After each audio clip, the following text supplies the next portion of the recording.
Welcome back. My name is Scotty from the Gifford Group, and today I will be showing you one of our newest calculators and tools. This one will be about the house, and then it gives you an idea how much affordability will be.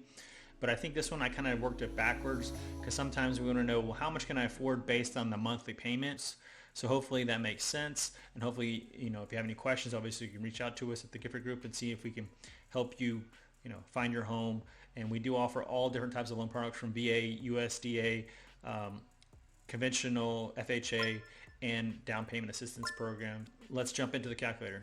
Okay, so you can find this calculator. It's under calculators, House Affordability on the mortgage. It's on the mortgage calculator page. If you scroll down, you'll find it there as well too. So like I say, this is the calculator. I've already done a video on this one where if you kind of put in your purchase price and all this stuff, it kind of tells you how much your closing costs and all that, how much cash you would need, and roughly how much your payment would be. But it can be a little overwhelming and a little complex. So I did want to just show you, say if you just scroll down or if you click that link, it'll open up directly to. So you can start off with how much your mortgage payment you want it to be. So if you look at the idea, okay, well, how much do I want my mortgage payment to be? This isn't including your, the taxes and the insurance and HOA, but it does calculate those as well, so you kind of see what that would be. So it already has some defaults in there, but let's say I only wanted to pay about, let's say $1,500 in the mortgage payment, and then rates always are fluctuating, but let's say we can get just about 7% right now, 5% down, or we can say with FHA we can go 3.5% down. So it kind of calculates what your down payment would be. You can put in your property taxes.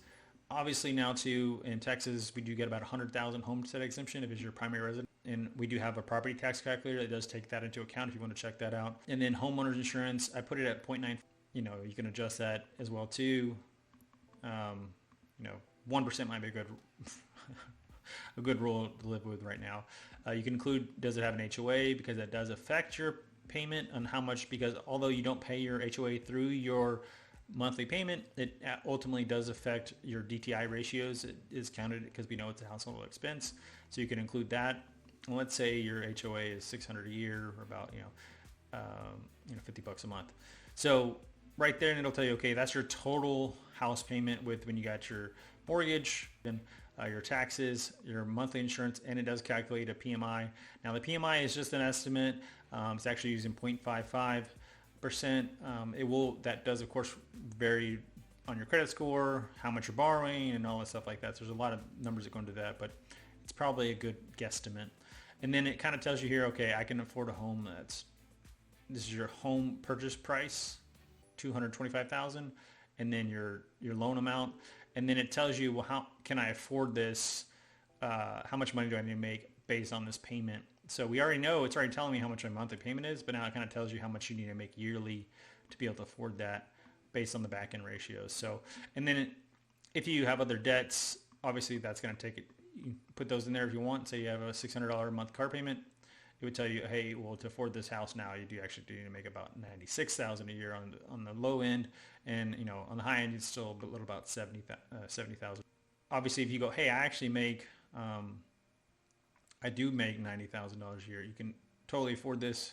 You can afford more if you really wanted to, but this is based off the payment. So right now, you're telling me how much do I want to pay monthly. So if you said, okay, well, I actually want, let's see, I can actually pay $2,000 a month in my mortgage payment alone. And then, it's going to kind of adjust these other things based on the house a little bit. And then it's going to say, okay, now you got $300,000 and I'm making 90, so I could still get approved for that. So these are just kind of telling you on the back end the income ratios with your debts involved there or not. You can just not include them.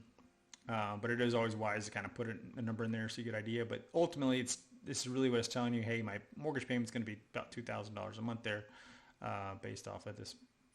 That's how much I put in there, right? Because it's what I'm factoring in. So it tells you how much you can afford based off that. So I hope that makes sense. Let me know if you have any questions.